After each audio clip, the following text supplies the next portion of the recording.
கோவிந்தா, கோவிந்தா. அண்ணா, என்ன கோவிந்தா, ஆழ்ந்த சிந்தனை?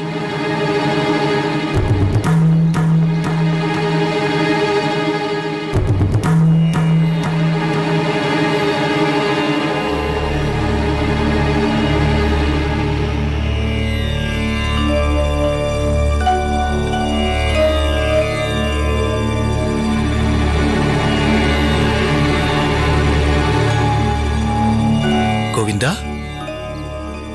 என்னவாயிற்று உனக்கு? அண்ணா, இப்படி தங்களுடன் ஏகாந்தமாக உரையாடுவது இனி வரும் காலங்களில் சாத்தியமா என்று தெரியவில்லை. நீ ஏன் அப்படி நினைக்கிறாய் கோவிந்தா? எத்தனை காலங்களானால் என்ன, அடியேன் எந்த நிலைக்குச் சென்றால் என்ன, நமக்குள் இருக்கும் அந்யோன்யமும் நெருக்கமும் ஒரு நாளும் குறையாது.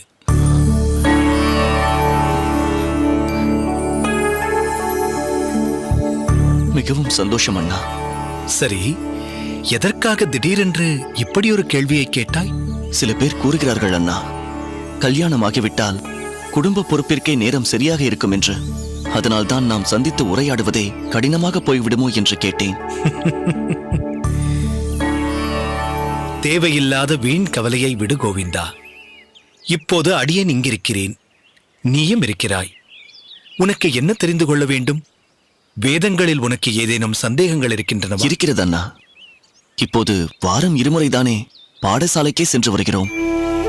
உண்மைதான், இது சற்று அதிக இடைவெளிதான். இருப்பினும் தமிழ் பாசுர வகுப்புகள், சமுதாய பணிகள் என்ற பொறுப்பை உணர்ந்துதான் நம் குருநாதர் நமக்கு விசேஷ சலுகை கொடுத்திருக்கிறாரே. சரி, உன் சந்தேகங்கள் தான் என்ன? அண்ணா, பகவானின் 5 நிலைகளான பரம், வியூகம், விபவம், அந்தர்யாமி, அர்ச்சை என்பவற்றிற்கு எவை பிரமாணங்கள் அண்ணா? பரத்வம் என்பதற்கு வேதமே பிரமாணமாகும். வியூகம் என்பதற்கு பாஞ்சராத்திரமும், விபவம் எனும் அவதாரங்களுக்கு இதிகாசங்களும், அந்தர்யாமிக்கு ஸ்மிருதிகளும், அர்ச்சை என்னும் விக்கிரக ரூபத்திற்கு திவ்ய பிரபந்தங்களும் பிரமாணமாகும். வேதத்தால் உயர்த்தப்படும் 8 உயரத்தில் இருக்கும் பரம பொருளை அர்ச்சா ரூபத்தில் எழுந்தருளியிருக்கும் பெருமாளாக தரிசித்து திராவிட திவ்ய பிரபந்த பாசுரங்கள் மூலம் இப்போது நாம் வாழும் காலத்திலேயே அனுபவிக்கலாம். அப்படித்தானே அண்ணா? சரியாக புரிந்து கொண்டாய். வேதத்தை நன்கு கற்று தேர்ந்து அனைவருக்கும் புரியும்படி திவ்ய பிரபந்த பாசுரங்கள் மூலம் பகவானின் கல்யாண குணங்களை விளக்கினால் அனைவருக்கும் எளிதில் புரிந்து உய்வு அடைவார்கள். இப்படி அந்த பகவான் பஞ்ச நிலையிலும் உள்ளான், பஞ்சபூதத்திலும் உள்ளான். இதையே தான் நம்மாழ்வாரும் பரந்த தன் பறவையுள் நீர்த்தொரும் பரந்துளன், பரந்த அண்டம் இது என நிலம் விசும்பு ஒழிவர, கரந்த சில் இடந்தொரும் இடம் திகழ் பொருள் தொரும், கரந்து எங்கும் பரந்துளன் இவை உண்ட சுரனே என்று தன் திருவாய்மொழியில் குறிப்பிடுகிறார். அதாவது, குளிர்ந்த கடல் நீர் அணுக்களிலும் அண்டத்திலும் பூமி வானம் ஆகியவற்றுள்ளும் எங்கும் எம்பெருமான் பறந்து வாழ்கிறார். ஒவ்வொருவரின் உடலுக்குள் உறையும் ஆத்மாவாக, சிறியவற்றுக்கெல்லாம் சிறியவையாகவும், பிரளய காலத்தில் அனைத்து பிரபஞ்சத்தையும் தன்னுள் அடக்கி பெரியவற்றிற்கெல்லாம் பெரியவராக காத்து ரட்சிக்கிறார். இதுவே இப்பாசுரத்தின் பொருள். எம்பெருமான் சர்வ வியாபி என்பதுதான் முதலும் முடிவுமான கருத்து, இல்லையா அண்ணா? ஆம் கோவிந்தா, அதுவே சாரமான பொருள். அற்புதம் ராமானுஜா. ஆஹா, அற்புதம் ராமானுஜா, அற்புதம். வா திருமேனி, வா சாரங்கா, முன்பே வந்து விட்டீர்களா? ஆம் ராமானுஜா, உரையாடலை தொந்தரவு செய்ய வேண்டாம் என்றுதான் அமைதியாக நின்று பாசுரத்தை கேட்டோம். ராமானுஜா, நீ இப்போது சொன்ன விளக்கம் எந்த சூத்திரத்தில் சொல்லப்பட்டுள்ளது? அம்பஸ்ய பாரே புவனஸ்ய மத்தியே நாகஸ்ய பிருஷ்டே மகதோ மஹீயான் என்று ஆரம்பிக்கும் மகா நாராயண உபனிஷத வாக்கியம் முன் சொன்ன விளக்கத்தை ஒட்டி உள்ளது. ஆஹா, உடனுக்குடன் வேத மந்திரங்களை மேற்கோள் காட்டி விடுகிறாயே ராமானுஜா. அதுக்கு காரணம் நம் குருநாதரான மயூரவண்ணன் சுவாமிதான். அவர் வேத பாடங்களை நடத்தும் போது 1-2 உபனிஷத வாக்கியங்களையும் குறிப்பிடுவார். அதனாலேயே என்னால் உடனடி மேற்கோள் கொடுக்க முடிந்தது. மேலும் நாம் கற்கும் கல்வியின் அடுத்த நிலையான உபனிஷதுகளின் பால் எனக்கு ஆர்வத்தையும் ஏற்படுத்திவிட்டார். இப்படி முழு பெருமையும் நம் குருநாதர் மயூரவண்ணன் சுவாமிக்கே போய் சேரும். ராமானுஜா, உனக்கு விஷயம் தெரியுமா? நம் குருநாதர் மிகவும் உடல் நலமின்றி இருக்கிறார். சாரங்கா, நீ என்ன சொல்கிறாய்? என்னவாயிற்று அவருக்கு? அவருக்கு உடல் சுகமில்லை என்று சக்கரபாணி மூலம் அறிந்தோம். உன்னை பார்ப்பதற்காகத்தான் உன் அகத்திற்கு சென்றிருந்தோம். நீ அங்கு இல்லாததால் நேரே குருநாதரின் அகத்திற்கு சென்று விட்டோம். குருநாதர் இப்போது எப்படி இருக்கிறார்? படுத்த படுக்கையாகத்தான் பேசுகிறார். 2 நாட்களாக காய்ச்சலாம். அடடா, நமக்கு தெரியாமல் போய்விட்டதே அண்ணா. நாம் வாரத்தில் திங்களும் வெள்ளியும் தான் பாடசாலைக்கே செல்கிறோம். அதுவும் குருவின் எண்ணப்படி. நாம் 3 நாட்களாக அவர் இருப்பிடம் செல்லவில்லை. எனவே விஷயமும் தெரியாமல் போய்விட்டது. நாம் அவர் அகத்திற்கு சென்று பார்த்துவிட்டு வரலாமா அண்ணா? ஆம் கோவிந்தா, அதுதான் சரி. திருமேனி, சாரங்கா, நாம் பிறகு சந்திப்போம். வா கோவிந்தா, போகலாம்.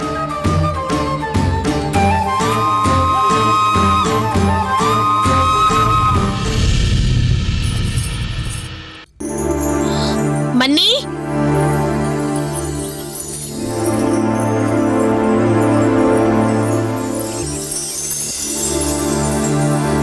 என்ன பெரிய பிராட்டி, இது உங்களுடையது தானே?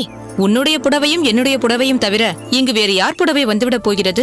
அதை ஏன் கேட்கிறீர்கள் மன்னி? சில வேளைகளில் பக்கத்தில் இருக்கும் கௌரி மாமி கொள்ளையில் அவர்கள் அகத்து கொடியில் இடமில்லை என்று நம் அகத்து கொடியிலும் புடவையை உலர்த்திவிட்டு சென்று விடுவாள். உன்னை கேட்காமலா? சில வேளைகளில் கேட்பாள், பல நேரங்களில் கேட்கவே மாட்டாள். உரிமையோடு அவர்கள் அகத்து துணியையும் உலர்த்தி எடுத்துக்கொண்டு போவாள். நம் அகத்து கொள்ளைக்கும் அவர்கள் கொள்ளைக்கும் வேலை இல்லாதது அவளுக்கு ரொம்பவும் சௌகரியமாக போய்விட்டது. சரி, இது என் புடவைதான். கொண்டா, மடித்து வைக்கிறேன். இல்லை மன்னி, இங்கே பாருங்கள்.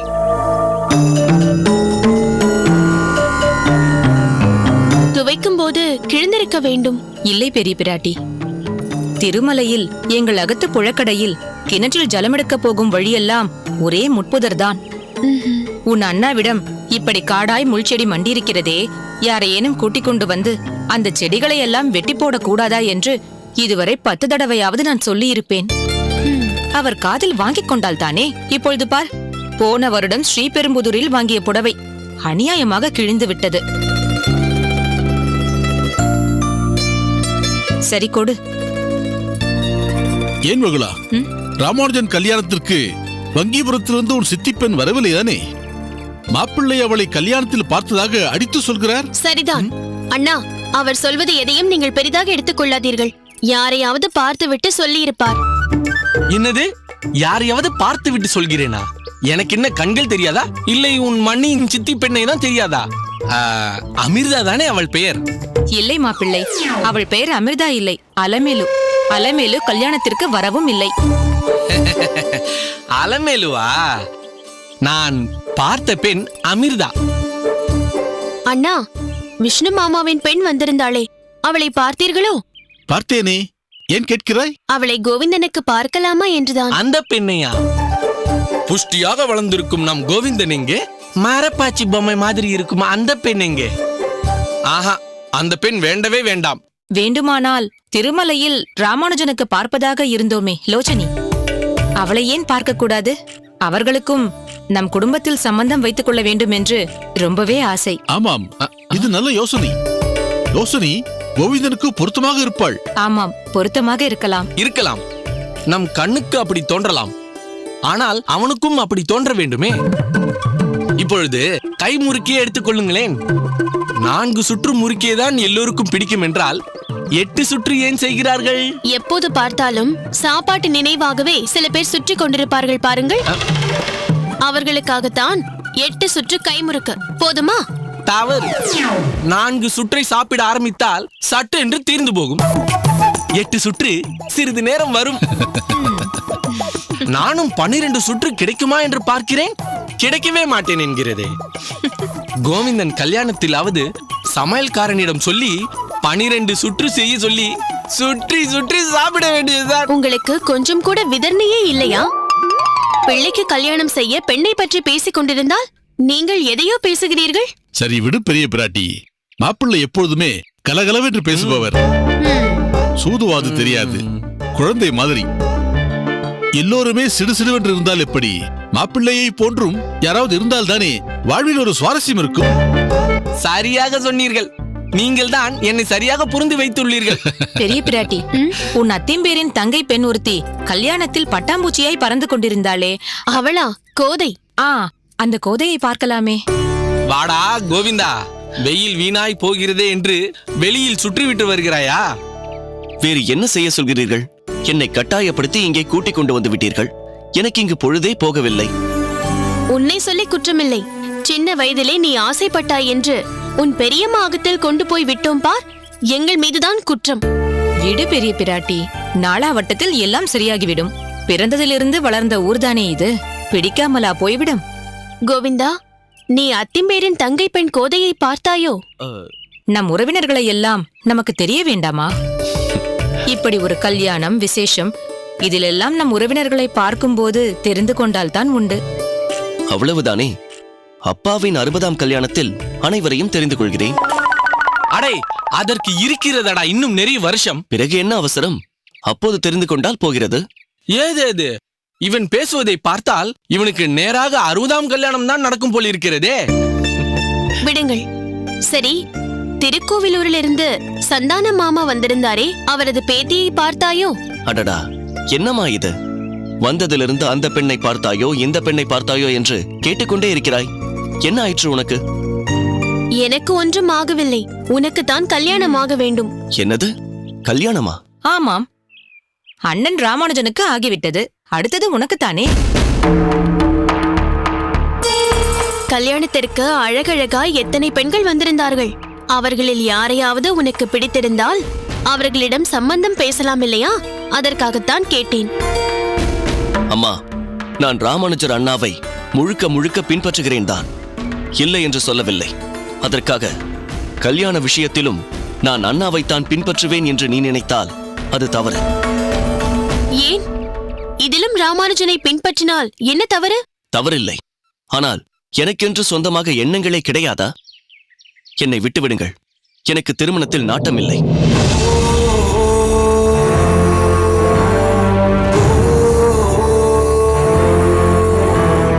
ஆனால் பெரியம்மா ராமானுஜர் அண்ணாவை வளைத்தார் போல் நீ என்னை வளைக்கலாம் என்று மட்டும் நினைத்து விடாதே.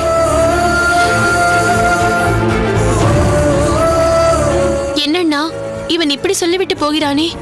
இருக்கட்டும், உன் அக்கா செய்த தவறை நீயும் செய்ய நினைக்காதே. விட்டுத்தான் பிடிக்க வேண்டும். கயிறை நீளமாக விட்டு பிறகு கைக்கே கிடைக்காமல் போய்விட்டால் என்ன செய்வது அண்ணா? இழுத்து பிடிப்பதும் தவறுதான். நீ இழுக்க, அவன் இழுக்க, கயிறு இறுகி கடைசியில் அறுந்து போய்விட்டால் என்ன ஆவது? ராமானுஜன் திருமணம் செய்து கொள்ள சம்மதித்து விட்டான் என்றதும் நான் தான் மிகவும் மகிழ்ந்து போனேன் என்று உங்கள் அனைவருக்கும் தெரியும். அடுத்த ராமானுஜனை பின்பற்றி இவனும் உடனே திருமணத்திற்கு ஒத்துக்கொள்வான் என்று எவ்வளவு மகிழ்ச்சியுடன் இருந்தேன். இப்படி என் எண்ணத்தில் மண்ணை வாரி போட்டு விட்டானே. இதோ பார் பெரிய பிராட்டி, உடனே நீ அவன் வாழ்நாள் முழுவதும் பிரம்மச்சாரியாகவே இருந்து விடுவானோ என்று அவசரமாக தீர்மானித்து விடாதே. அதற்காக புலம்புவது சரியில்லை. இப்போதுதானே முதல் தடவையாக கல்யாணத்தை பற்றி பிரஸ்தாபித்திருக்கிறோம். பார்க்கலாம், அவன் மனது மாற எத்தனையோ சந்தர்ப்பங்கள் பின்னாளில் ஏற்படலாம். அதனால் உடனே நீ மனமுடிந்து போய் நிற்காதே. புரிகிறதா? சரி சரி, வாருங்கள், உள்ளே போகலாம்.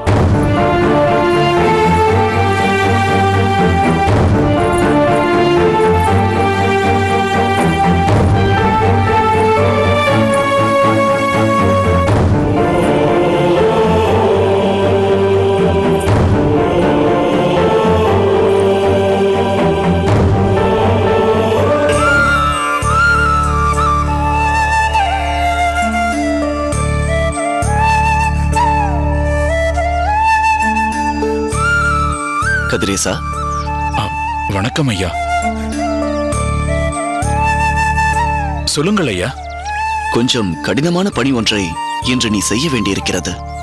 இருக்கட்டும் ஐயா, எதுவாயிருந்தாலும் சொல்லுங்கள். அடியேன் செய்ய சித்தமாயிருக்கிறேன். சரி, அதை பிறகு சொல்கிறேன். கோபுர வாசலில் இடது பக்கம் ஒரு நீர்த்தொட்டி இருக்கிறதல்லவா? ஆமாம். அது எப்போதுமே திறந்திருப்பதால் அதில் இலை தழைகள் போன்றவை விழுந்து அதில் உள்ள ஜலத்தை அசுத்தப்படுத்தி விடுகிறது. அது அப்படி இருப்பதில் பெரிய நஷ்டம் ஒன்றும் இல்லை. ஆனால் நான் அன்று பார்க்கிறேன், 2-3 வயது குழந்தை ஒன்று அதை எட்டி பார்த்து கொண்டிருக்கிறது. அதன் பெற்றோர்களும் அந்த குழந்தையை கவனிக்கவே இல்லை. தப்பித்தவறி அந்த குழந்தை தொட்டியில் விழுந்திருந்தால் என்ன ஆகியிருக்கும்? ஆமாம் ஐயா. நீ அந்த தொட்டிக்கு மூடி போன்ற ஒன்றை எப்படியாவது ஏற்பாடு செய்ய வேண்டும். கோபுரத்தின் மீது ஏறி அங்கிருக்கும் புறா மற்றும் வௌவால் எச்சங்களை சுத்தம் செய்ய வேண்டும். இதற்கு முன்னால் சுத்தம் செய்து 6 மாதங்களுக்கு மேல் ஆகியிருக்கும் என்று நினைக்கிறேன். கதிரேசா, இது கடினமான பணி மட்டுமல்ல, ஆபத்தானதும் கூட. உன்னால் முடியும் என்றால் சொல்லிவிடு. இல்லை என்றால் இந்த பணியை அதற்கென்றே இருக்கும் ஆட்களிடம் விட்டுவிடலாமா? வேண்டாம் ஐயா, நானே பார்த்துக் கொள்கிறேன். இடுப்பில் கயிறு கட்டிக்கொண்டு அந்த பணியை நானே பத்திரமாக முடித்து விடுகிறேன். என்ன கதிரேசா, அடியேன் கோவிந்தன் உன்னிடம் நிறைய வேலை வாங்குகிறான் போலிருக்கிறதே. அப்படியெல்லாம் ஒன்றுமில்லை சுவாமி. எனக்கு தெரியும் கதிரேசா, அடியேன் பார்த்து கொண்டுதானே இருக்கிறேன். நேற்று சாயங்காலம் ஊருக்கு வந்தவுடனேயே பாசுர வகுப்புக்கு வந்து விட்டாய். அடியேன் கிளம்பிய பிறகும் கூட இங்குதானே இருந்திருக்கிறாய். இதோ இப்போது காலையிலேயே இங்கு வந்து விட்டாய். கோவிந்தனோ பணிக்கு மேல் பணி சொல்லிக்கொண்டே இருக்கிறான் போலிருக்கிறது. இல்லை அண்ணா, கதிரேசன் தான் அடுத்த பணி என்ன, அடுத்த பணி என்ன என்று கேட்டுக்கொண்டே இருக்கிறான். அவனுக்கு எதிலுமே ஆர்வம் அதிகம். அவனை விடு. அவன் போய் சற்று குடும்பத்தோடும் இருந்துவிட்டு வரட்டும். இல்லை சுவாமி, நான் தங்களிடம் முன்பே சொல்லி இருக்கிறேன். நான் இங்கு வருவது குடும்பத்தாரை பார்க்க அல்ல, ஆதிகேசவ பெருமாளை சேவித்து அவர் கோவிலில் என்னால் முடிந்த கைங்கரியங்கள் செய்ய வேண்டும் என்பதற்காகத்தான். இருந்தாலும் உன் குடும்பத்தாரையும் நீ கவனிக்க வேண்டும் அல்லவா? இங்கு பகவானுக்கு கைங்கரியங்கள் செய்வதின் மூலம் நான் என் குடும்பத்தையும் கவனித்துக் கொண்டுதானே இருக்கிறேன். என் கைங்கரியங்களுக்கு ஏதேனும் பலன் உண்டு என்றால் அது என் குடும்பத்தாரையும் முக்கியமாக என் மனைவியையும் சேரும் அல்லவா? மேலும் நான் இப்படி கைங்கரியங்கள் செய்வது பற்றி என் மனைவிக்கு சந்தோஷம்தானே தவிர அதை அவள் ஒன்றும் குறையாக கூறுவதில்லை. இது உன் மனைவியின் தூய குணத்தையும் உன்னுடைய தூய எண்ணத்தையும் காட்டுகிறது. கதிரேசா, சகவாசத்திற்கும் சூழ்நிலைக்கும் ஏற்றவாறு மனிதன் எப்படி வேண்டுமானாலும் மாறலாம். உயர்ந்த பக்தி கொண்ட ஒருவன் தானே சிறந்த பக்திமான் என்ற அகம்பாவம் கொள்வானேயானால் பகவான் அந்த அகம்பாவத்திற்கு தண்டனையாக அவனை கீழே இறக்கி விட்டு விடுவார். ஆனால் பகவானை பற்றியும் பக்தி பற்றியும் முக்தி பற்றியும் கிஞ்சித்தும் அறியாத உன்னை போன்ற ஒருவனை கிட்டத்தட்ட ஒரு குரு ஸ்தானத்திற்கு உயர்த்தி இருக்கிறார் பகவான். சுவாமி, அதற்கு முழுமுதற் காரணம் தாங்களே. இல்லை கதிரேசா, நீ உயர்ந்த நிலைக்கு போவதற்கு என்னை ஒரு கருவியாக பயன்படுத்தி இருக்கிறார் பகவான். அவ்வளவுதான். சரி, அதிருக்கட்டும். உன்னிடம் ஒரு விஷயத்தை பற்றி பேச வேண்டும். சொல்லுங்கள் சுவாமி. நீ ஒரு வாரத்திற்கு 2 முறை இங்கு வந்துவிட்டு போவது சிரமமான காரியம்தான். நீ உன் குடும்பத்தோடு கூரம் சென்று விடுவதுதான் உத்தமமானது என்று எனக்கு தோன்றுகிறது. ஆனால் சுவாமி, இங்கு கோவில் பணிகள்... இதை குறித்து பெரிதாக கவலைப்பட வேண்டாம் கதிரேசா. இதை நம் நண்பர்கள் பார்த்துக் கொள்வார்கள். இங்கு பாசுர வகுப்பும் நன்றாக நிலை பெற்று விட்டது. அங்கே கூரேசன் தான் சற்று சிரமப்படுகிறான் என்று தோன்றுகிறது. இந்த 2 நாட்களை கூட நீ அங்கேயே கழித்தால் கூரேசனுக்கு அது மிகவும் உதவியாக இருக்கும். மேலும் அன்று நீயே சொன்னது போல அங்கும் ஆதிகேசவ பெருமாள் தான் ஆட்சி செலுத்துகிறார். பகவானுக்குள் பாகுபாடு யாது. கோயிலுக்கு கோயில் அர்ச்சா விக்கிரக திருமேனி வேண்டுமானால் மாறுபடலாம், சுற்றுச்சூழல் வேறுபடலாம், கோயிலின் அமைப்புகள் வித்தியாசப்படலாம். ஆனாலும் பகவான் ஒருவனே. உன் கைங்கரியங்களை கூரத்துக் கோவிலுக்கே அர்ப்பணிக்கலாமே. சரி சுவாமி. இதில் உனக்கு எதுவும் ஆட்சேபனை உண்டென்றால் நீ என்னிடம் கூறலாம். உன்னை கட்டாயப்படுத்துவதில் எனக்கு உடன்பாடில்லை. இது நல்ல ஏற்பாடாக இருக்குமோ என்று தோன்றியது. அதனால்தான் இப்படி ஒரு வேண்டுகோளை உன் முன் வைத்தேன். சுவாமி, தாங்கள் எனக்கு வேண்டுகோள் விடுப்பதா? இதுதான் உங்கள் விருப்பம் என்று உத்தரவிடுங்கள். அதை சிரமேற்கொண்டு அதன்படியே நடக்கிறேன். எங்கோ பாதாளத்தில் விழ இருந்தவனை கை தூக்கி இதோ நல்ல வழி என்று காட்டிய ஆச்சாரியர் அல்லவா தாங்கள்.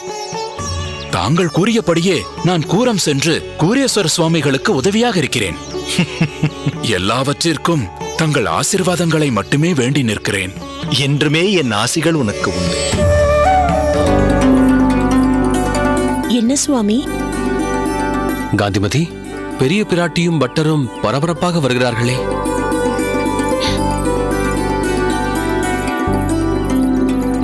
வாருங்கள் மாப்பிள்ளை, வாடி. அக்கா, சீக்கிரம் உள்ளே போய் வெல்லம் கொண்டு வா. வெல்லம் இல்லை என்றால் வெறும் கையோடு வந்து விடாதீர்கள். இனிப்பு எது இருந்தாலும் உடனே கொண்டு வந்து விடுங்கள். என்ன விஷயம் பட்டரே? என்னடி இவ்வளவு பரபரப்பாக இருக்கிறீர்கள்? எதற்கு வெல்லம் கொண்டு வர சொல்கிறீர்கள்? பூமி தேவிக்கு ஆண் குழந்தை பிறந்திருக்கிறதக்கா.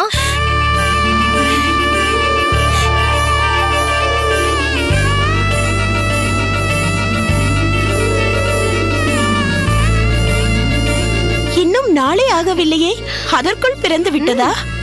பெருமாளே, எல்லாம் உன் கருணை. சரி சரி, உள்ளே வாருங்கள்.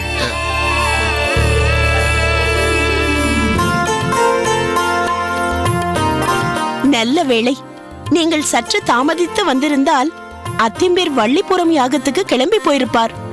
நான் சொல்லிக்கொண்டே இருந்தேன், கல்யாணம் முடிந்த கையோடு நம்மகத்துக்கு பூமி தேவியை கூட்டிக் கொண்டு வந்து விடலாம் என்று. இப்போது பாருங்கள், புக்ககத்திலேயே அவள் குழந்தை பெறும்படி ஆகிவிட்டது. விடுங்கள், இப்பொழுது ஒன்றும் ஆகிவிடவில்லை. சுகப்பிரசவம் தான், கவலைப்பட வேண்டாம். கவலைப்படுவது அதற்காக இல்லை.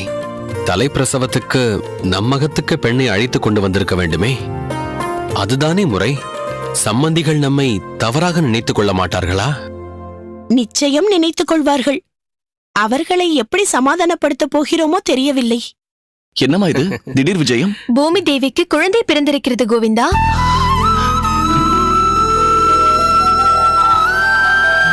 நமக்கு எதிரகத்திலே இருக்கும் முகுந்தன் தான் தகவல் சொன்னார். அதுதான் உடனடியாக புறப்பட்டு இங்கு வந்து விட்டோம். நேராக அவர்கள் அகத்திற்கு தான் போகிறோம். ஆண் குழந்தையா பெண் குழந்தையா? முதலில் அதை சொல்லுங்கள். ஆண் குழந்தை கோவிந்தா. கோவிந்தா, சீக்கிரம் கோயிலுக்கு புறப்பட்டு போய் ராமானுஜனையும் தஞ்சாவையும் கூட்டிக் கொண்டு வா. சரி பெரியம்மா. இரு கோவிந்தா, அதற்கு முன்னால் நீ எனக்கு ஒரு வேலை செய்ய வேண்டும். சொல்லுங்கள் பெரியப்பா. வைகாசி தெருவில் உன் பெயர் கொண்ட என் உதவியாளர் இருக்கிறார் தெரியுமா? கோவிந்த பட்டர் தானே? தெரியும். வள்ளிபுரம் யாகத்துக்கு வருவதாக வாக்கு கொடுத்து விட்டேன். ஆனால் இப்போது 3 நாள் தீட்டாயிற்றே. வைதீக காரியம் எதையும் செய்யக்கூடாது.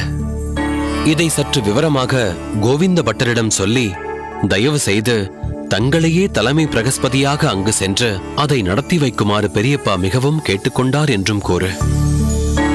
அதற்கு பிறகு நீ கோயிலுக்கு போய் ராமானுஜனையும் தஞ்சமாம்பாளையும் அழைத்து வந்தால் போதும். மற்றவர்கள் காரியங்கள் முதலில், பிறகுதான் நம் காரியம். மூட்டையில் யாகத்துக்கு வேண்டிய அத்தனை பொருட்களும் இருக்கின்றன. அதையும் அவரிடம் கொடுத்துவிட. சரி பெரியப்பா. இப்போது நீங்கள் எல்லோரும் பூமி தேவி யாகத்திற்கு கிளம்புகிறீர்களா? ஆமாம், இதோ புறப்பட்டுக் கொண்டே இருக்கிறோம். சுவாமி, நாங்கள் மூவரும் புறப்பட்டு போகிறோம். தாங்கள் இங்கேயே இருந்து ராமானுஜனும் தஞ்சாவும் கோவிந்தனும் வந்தவுடன் எல்லோருமாக அங்கே கிளம்பி வாருங்கள். கோவிந்தா, தஞ்சாவிடம் எனக்கு 2-3 நாட்களுக்கு வேண்டிய துணிமணிகளை எடுத்துக்கொண்டு வரச் சொல். எடுத்து வைத்துக் கொள்ள எனக்கு நேரம் இல்லை. கவலைப்படாதீர்கள் பெரியம்மா. நான் அண்ணாவிடமும் மண்ணியிடமும் சொல்கிறேன். பெரியப்பாவும் உங்களுடனே வரட்டுமே. அதுவும் சரிதான். சரி, வாருங்கள் புறப்படலாம். கோவிந்தா, நான் சொன்னது நினைவிருக்கிறது பெரியப்பா. முதலில் கோவிந்த பட்டரை பார்த்து விஷயத்தை சொல்லிவிட்டு பிறகு கோவிலுக்கு போய் ராமானுஜர் அண்ணாவையும் மண்ணியையும் அழைத்துக் கொண்டு வருகிறேன். சரி, வாருங்கள்.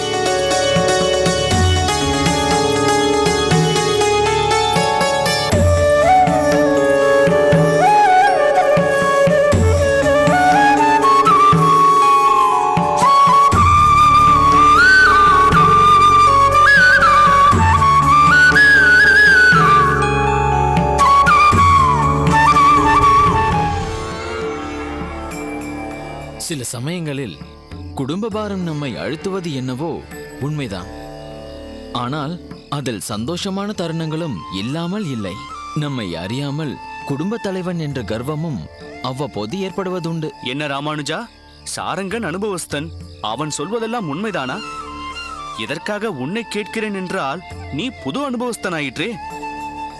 அடியன் கிரகஸ்தாசிரமத்தில் நுழைந்து சில நாட்கள் தானே ஆகிறது. இந்த அனுபவங்கள் எல்லாம் அடியனுக்கு இன்னும் ஏற்படவில்லை. எனக்கும் தான் இவையெல்லாம் தெரிய நியாயமில்லையே. ஏன் ஏக்க பெருமூச்சு விடுகிற திருமேனி? வேண்டுமென்றால் சொல்.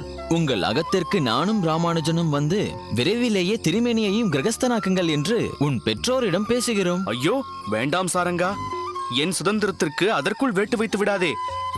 இன்னும் கொஞ்ச நாள் சுதந்திர காளையாய் சுற்றி வந்து விடுகிறேன். அதோ உன்னை போல இன்னொரு சுதந்திர காளையும் வருகிறது பார். கோவிந்தனை 2-3 நாட்களாக காணவில்லையே. எங்கே? பெற்றோர்களை பார்க்க மதுரமங்கலம் போயிருந்தாரா? இல்லை, இதுவும் ஒரு மங்கலம்தான். ஆனால் புருஷ மங்கலம். அடியேனின் தங்கை பூமி தேவியை பார்க்க போய்விட்டு வருகிறான். வா கோவிந்தா, உட்கார். என்ன கோவிந்தா, முன்பெல்லாம் பூமி தேவியை பார்க்க புருஷமங்கலம் போனால் அன்று சாயங்காலமே திரும்பி விடுவாய். ஆனால் இப்போதெல்லாம் 2-3 நாட்கள் கழித்துத்தான் திரும்பி வருகிறாய். ஏன் இந்த மாற்றம்? தாசரதி என்ற அந்த ரத்தினத்தை பிரிந்து வருவதற்கே எனக்கு மனமில்லை அண்ணா. தாசரதியா? அது யார்? அடியேனின் தங்கையின் குழந்தை. பார் ராமானுஜா, உன்னை விட கோவிந்தன் அவன் தங்கையின் மீது அதிக பாசம் வைத்திருக்கிறான். அதைவிட இப்போது தங்கையின் குழந்தை இன்னும் அதிகமாக அவனை ஈர்க்க ஆரம்பித்திருக்கிறது. உண்மைதான் அண்ணா. குழந்தையின் முகத்தில் ஒரு தெய்வீக கலை இருக்கிறது என்று சொன்னால் அது மிகையாகாது. கையில் குழந்தையை எடுத்தாலே அலாதியான ஒரு அதிர்வு நம்மை ஆட்கொள்கிறது. அதனால்தான் சொல்கிறேன், குழந்தையை விட்டு வருவதற்கே எனக்கு மனம் இல்லாமல் போய்விடுகிறது. அந்த உணர்வு எனக்கும் இருந்தது கோவிந்தா. அது மட்டுமல்ல, நடந்த இன்னொரு சம்பவத்தை கேட்டால் நீங்கள் அனைவருமே ஆச்சரியப்பட்டு போவீர்கள். அப்படியா? நேற்றைய முன்தினம் திடீரென்று குழந்தை அழ ஆரம்பித்து விட்டது. எப்படி யார் யார் சமாதானப்படுத்தினாலும் கையில் நிற்காமல் அழுது கொண்டே இருந்தது. பூமாவின் மாமியார் தனக்கு தெரிந்த கை வைத்தியத்தை எல்லாம் செய்து பார்த்து விட்டார். மாமனார் அந்த க்ஷணம் குழந்தையை வைத்தியரிடம் அழைத்து போக வேண்டும் என்கிறார். மாப்பிள்ளையோ குழந்தையை சமாதானப்படுத்த என்னென்னவோ வேடிக்கைகள் எல்லாம் செய்து காட்டுகிறார்.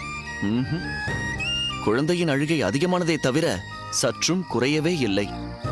எனக்கென்னவோ தோன்றியது. குழந்தையை தோளில் சாய்த்துக் கொண்டு ஒரு தமிழ் பாசுரத்தை பாடினேன். என்ன ஆச்சரியம்!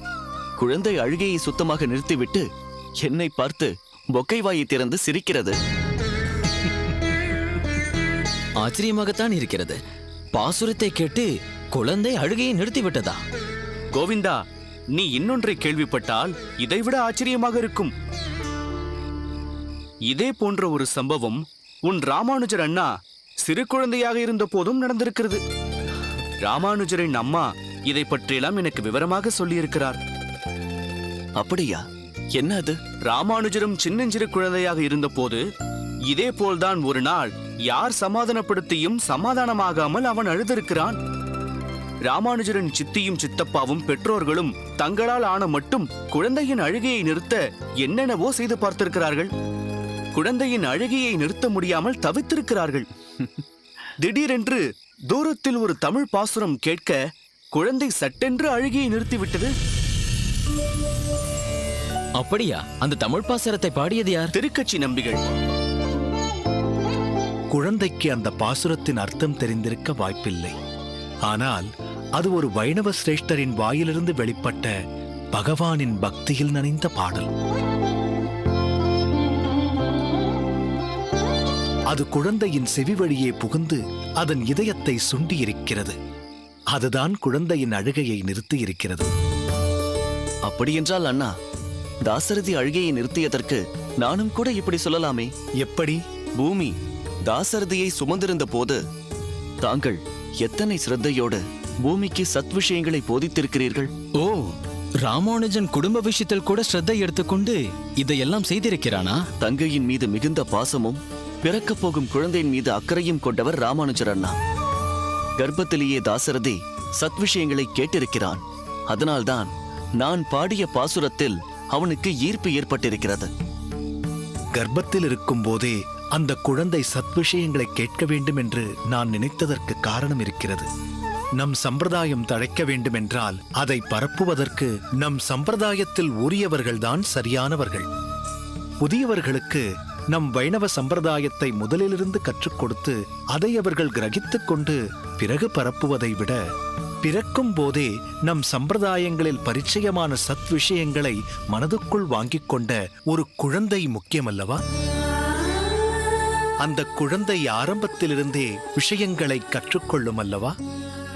ஆமாம் அண்ணா, தங்களின் முன் யோசனை மிகவும் பாராட்டுக்குரியது. நீ சொன்னது போல் தாசரதி சத் விஷயங்களையும் பாகவத சிரேஷ்டர்களின் கதைகளையும் கர்ப்பத்திலேயே கேட்டதனாலோ என்னவோ அவன் முகத்தில் ஒரு தேஜஸ் இருக்கிறது. பிற்காலத்தில் இவன் நம் சம்பிரதாயங்களை பரப்ப உதவப் போகும் நம்பிக்கை நட்சத்திரம் என்ற எண்ணம் என் மனதில் எப்போதோ கிளைத்து விட்டது. சரி, வாருங்கள், எல்லோரும் பெருமாளை சேவிக்கச் செல்வோம்.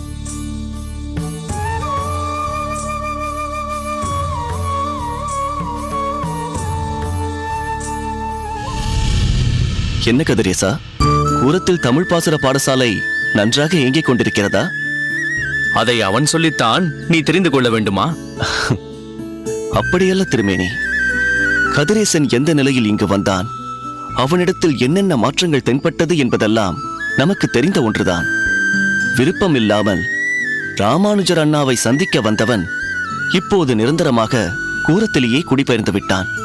ஆதலால் அவன் க்ஷேமலாபத்தை விசாரித்தேன். என்ன கூறுவதென்றே அடியனுக்கு தெரியவில்லை. எங்கெங்கேயோ எப்படியெல்லாமோ இருந்தேன். பொறுப்பற்ற நிலையில், வாழ்க்கையில் ஒரு பற்றோ பிடிப்போ இல்லாமல். ஆனால் ராமானுஜரை சந்தித்த பிறகு அடியேனின் வாழ்க்கையே முற்றிலும் மாறிவிட்டது. மனிதன் எங்கு பிறந்தால் என்ன, எங்கு வாழ்ந்தால் என்ன, பின்பற்றும் வாழ்க்கை முறைதான் முக்கியமானது. உண்ண உணவு, உடுத்த உடை, இருப்பதற்கு ஓர் இடம், இவை மூன்றும் இருந்தால் ஒரு வைணவன் எங்கு வேண்டுமானாலும் சந்தோஷமாக இருக்க முடியும் என்ற ஒரு உன்னதமான, ஒரு அரிய கருத்தினை ராமானுஜர் ஐயா போதித்திருக்கிறார். அது என் ஆழ்மனதில் பதிந்து விட்டது. அந்த விதத்தில் பார்த்தால் பாசுர பாடசாலையை நிர்வகித்துக் கொண்டும் என்னுடைய நித்திய கர்மானுஷ்டானங்களை செவ்வனே செய்து கொண்டும் மன நிம்மதியுடனும் சந்தோஷத்துடனும் அடியேனும் என் சக தர்மிணியும் நன்றாக வாழ்ந்து வருகிறோம். அவை அனைத்திற்கும் காரணகர்த்தா ராமானுஜர் சுவாமிகள்தான். அது சரி கதிரேசா, நீ சந்தோஷமாகத்தான் இருக்கிறாய். ஆனால் நாங்கள் தான் கூடிய விரைவில் எங்கள் சந்தோஷத்தை இழக்கப் போகிறோம்.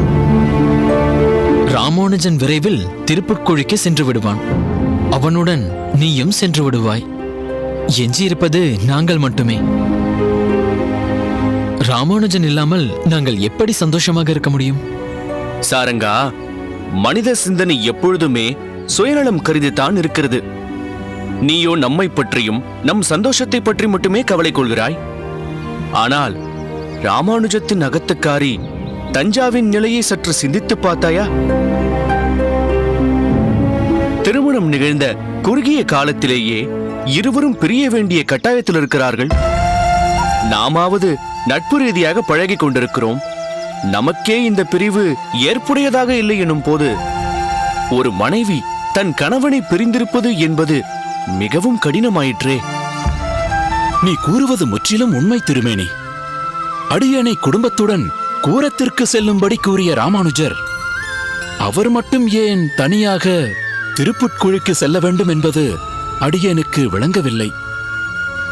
அதற்கான காரணம் என்னவாக இருக்க முடியும்? காரணம் இருக்கிறது கதிரேசா.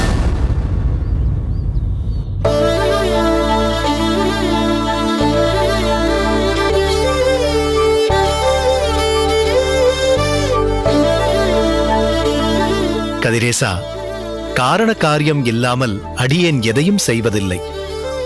சுவாமி, அது அடியேனுக்கும் நிதர்சனமாக தெரியும்.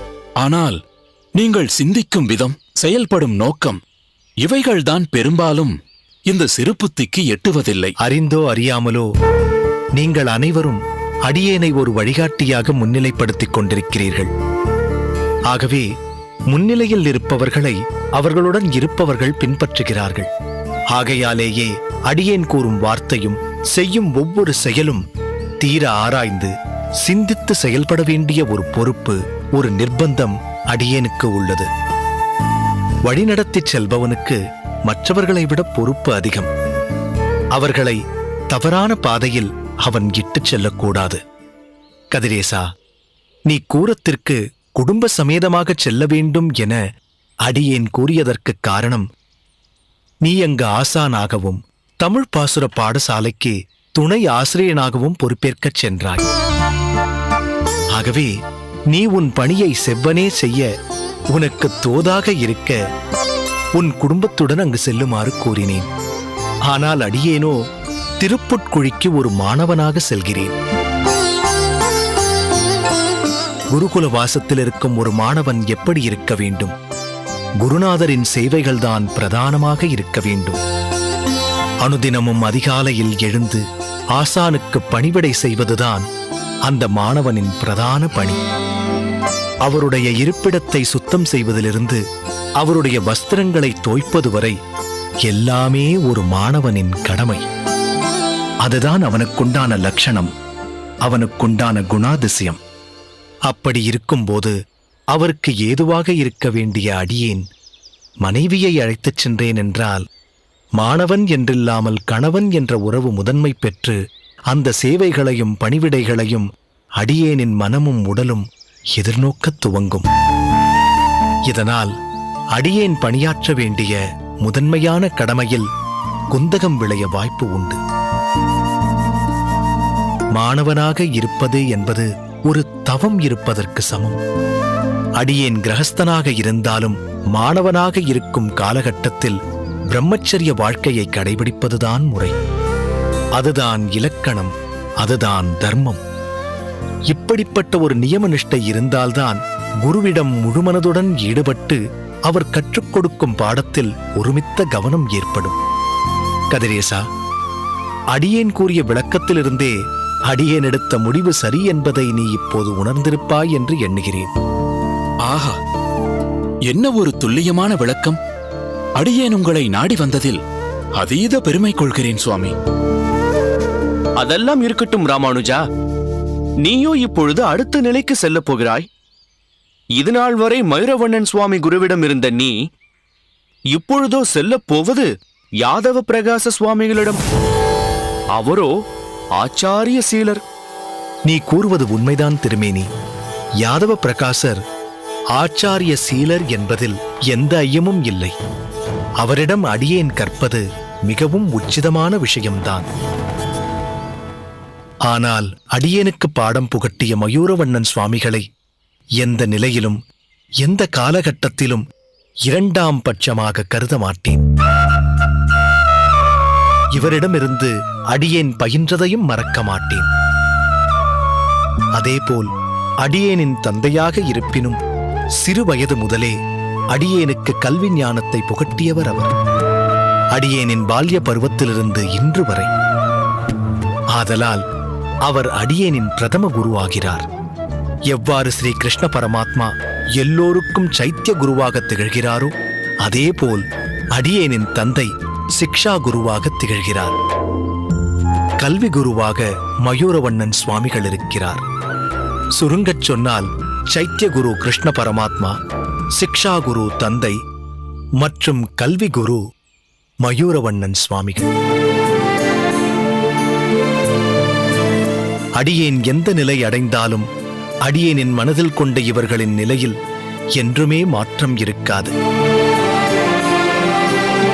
இவர்கள்தான் அடியேனின் வாழ்க்கை பாதையை வழிவகுத்த முப்பெரும் ஆசான்கள். அவர்களை என்றும் மறக்க மாட்டேன். நீங்கள் கிளம்பும் முன் பெரியம்மா இதை உங்களிடம் சேர்ப்பிக்க சொன்னார்கள். கோவிலிலிருந்து அவர்கள் வருவதற்கு தாமதமாகுமாம். என்ன இது? திரட்டிப்பால் அவர்களே செய்தது. சரி, தஞ்சாவிடம் கொடுங்கள். நில் கோவிந்தா.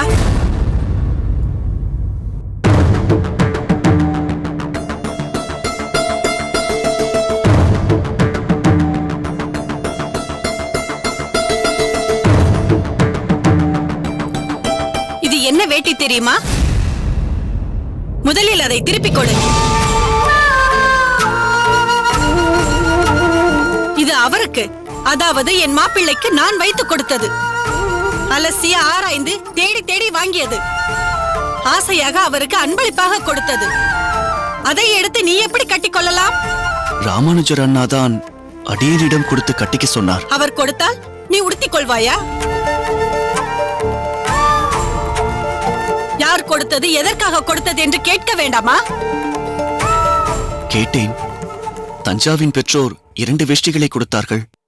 அதில் ஒன்றை நீ உடுத்திக்கொள் என்று அண்ணாதான் கொடுத்தார். இதற்கு முன்பும் பெரியப்பா வாங்கி வரும் 2 பொருளில் ஒன்றை அவர் எனக்கு கொடுப்பது வழக்கம். முன்பு அப்படி இருந்திருக்கலாம். இப்பொழுது அவர் என் மாப்பிள்ளை. நான் அவருக்காக கொடுத்ததை அவர் மட்டுமே பயன்படுத்த வேண்டும். உனக்கு வேண்டுமென்றால் நீ தனியாக வாங்கிக்கொள். அடுத்தவர்களுக்கு கொடுத்த பொருள் மீது ஆசைப்படாதே. உடனே இந்த வேட்டியை மாற்று.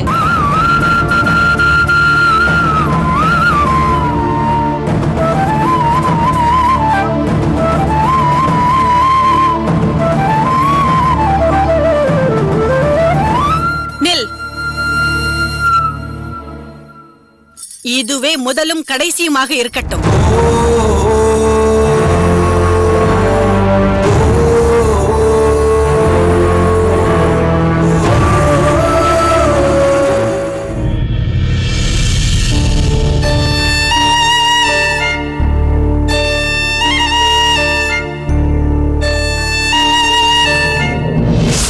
வேட்டி தெரியுமா? முதலில் அதை திருப்பிக் கொடு. இது அவருக்கு, அதாவது என் மாப்பிள்ளைக்கு நான் வைத்து கொடுத்தது. அலசி ஆராய்ந்து தேடி தேடி வாங்கியது.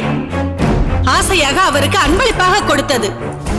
அதை எடுத்து நீ எப்படி கட்டிக்கொள்ளலாம்?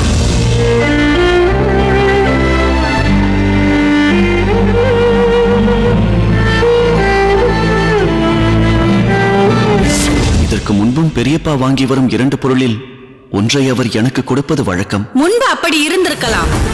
இப்பொழுது அவர் என் மாப்பிள்ளை. நான் அவருக்காக கொடுத்ததை அவர் மட்டுமே பயன்படுத்த வேண்டும். உனக்கு வேண்டுமென்றால் நீ தனியாக வாங்கிக்கொள். அடுத்தவர்களுக்கு கொடுத்த பொருள் மீது ஆசைப்படாதே. உடனே இந்த வேட்டியை மாற்று.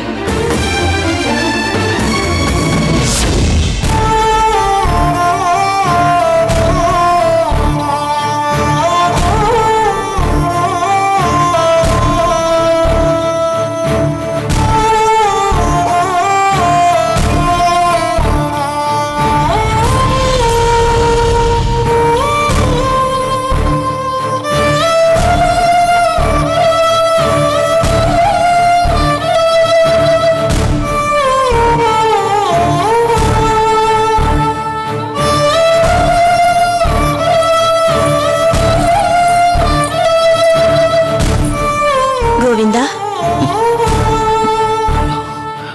பிரியமா, நீ உறங்க செல்லவில்லையா?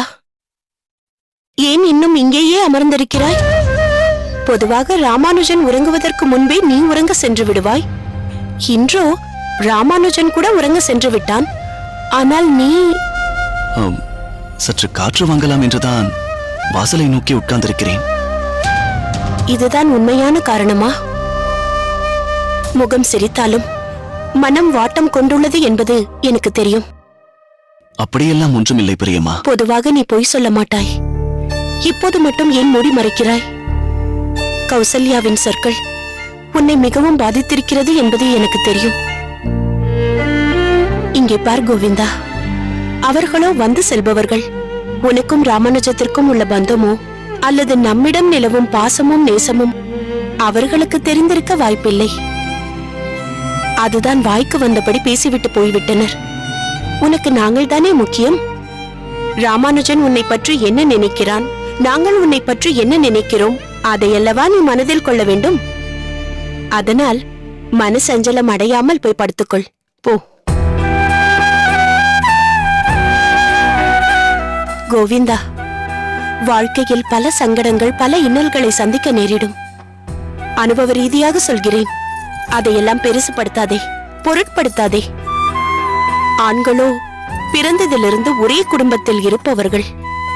ஆனால் பெண்களை பொறுத்தவரை கல்யாணத்திற்கு பின்பு ஒரு குடும்பத்தை விட்டு வேறு ஒரு குடும்பத்திற்கு வந்து அங்குள்ள மாறுதல்களுக்கு ஏற்ப அனுசரித்து நடந்து கொள்ள வேண்டிய ஒரு சூழலுக்கு, ஒரு கட்டாயத்திற்கு, ஒரு நிர்பந்தத்திற்கு நாங்கள் ஆளாகிறோம். அவற்றையெல்லாம் நாங்கள் பொறுத்து கொள்ளவில்லையா? நீங்கள் கூறுவதெல்லாம் எனக்கு புரிகிறது பிரியம்மா. அவர்கள் கூறிச் சென்றது என்னை ஓரளவுக்கு பாதித்தது என்பது உண்மைதான். ஆனால் நான் இப்பொழுது சிந்தித்துக் கொண்டிருப்பது அதுவல்ல. வேறென்ன?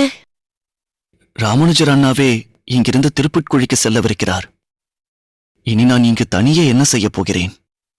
அதான் நான் என் பெற்றோர்கள் இருக்கும் மதுரமங்கலத்திற்கே செல்லலாம் என்று எண்ணுகிறேன்.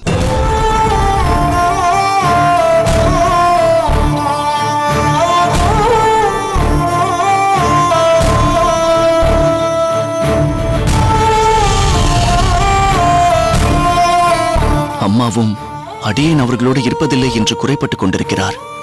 அதனால்தான் இப்படி யோசித்தேன். அதை உங்களிடம் எப்படி சொல்வது என்று யோசித்துக் கொண்டிருந்தேன். இல்லை, இதை நான் நம்ப மாட்டேன். கோவிந்தா, நீ மதுரமங்கலம் போக வேண்டும் என்று நினைத்ததற்கு ராமானுஜன் திருப்புட்குழி போவதா காரணம்?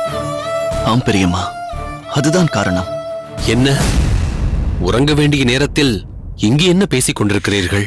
கோவிந்தன் மதுரமங்கலத்திற்கே போய்விடப் போகிறானாம். என்ன கோவிந்தா? இல்லை பெரியப்பா, ராமானுஜர் அண்ணா திருப்புட்குழிக்கு செல்ல இருப்பதால் அடியேன் என் பெற்றோரை காண மதுரமங்கலம் செல்லலாம் என இருக்கிறேன். நீ உன் பெற்றோர்களை காண செல்ல வேண்டும் என்று சொல்வதில் எந்த தவறும் இல்லை. உன்னுடைய தாயும் உன்னை பிரிந்த துயரத்தில்தான் இருக்கிறாள். பல சமயங்கள் நானே எண்ணியதுண்டு, தாயையும் மகனையும் பிரித்து விட்டோமோ என்று. அதனால் நீ அவர்களிடம் செல்வதுதான் சரி. ஆனால் நீ அங்கு செல்ல வேண்டும் என்று முடிவெடுத்திருக்கும் தருணம்தான் சரியல்ல. யாரோ ஏதோ சொன்னார்கள் என்று அதை பெரிதுபடுத்தி இங்கிருந்து செல்வது உச்சிதமல்ல. இதையே தான் நானும் கூறிக்கொண்டிருந்தேன். உங்கள் வாதம் எனக்கு புரிகிறது பெரியப்பா. ஆனால் ராமானுஜர் அண்ணா இங்கு இல்லாத பொழுது அடியேன் மட்டும் இங்கிருந்து என்ன செய்ய போகிறேன்? ஏன், நீயும் எங்களுக்கு ஒரு மகன் போலத்தானே? ராமானுஜன் இல்லாத பட்சத்தில் அவன் இடத்தை நீ இருந்து நிரப்பலாமே. நீங்கள் இருவரும் கூறுவது எனக்கு நன்றாக புரிகிறது. நீங்கள் என் மீது வைத்திருக்கும் அன்பும் பாசமும் என்னை நிகழ வைக்கிறது. இருப்பினும் ஒரு விதத்தில் பார்த்தால் மன்னியின் தாய் கூறியதிலும் எந்த தவறும் இல்லை. மேலும் ராமானுஜர் அண்ணா இல்லாத பொழுது என்னால் தங்களுக்கு எந்த தர்ம சங்கடம் நேருவதையும் அடியேன் விரும்பவில்லை.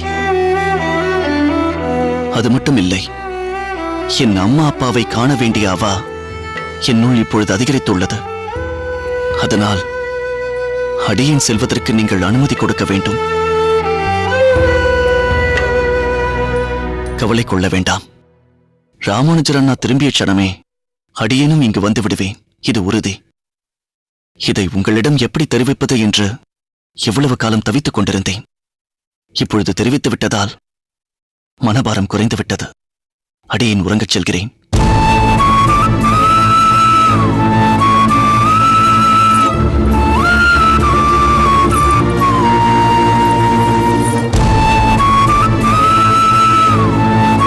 இவன் ஒரு சிறு பிள்ளை என்றுதான் நாம் கருதியிருந்தோம்.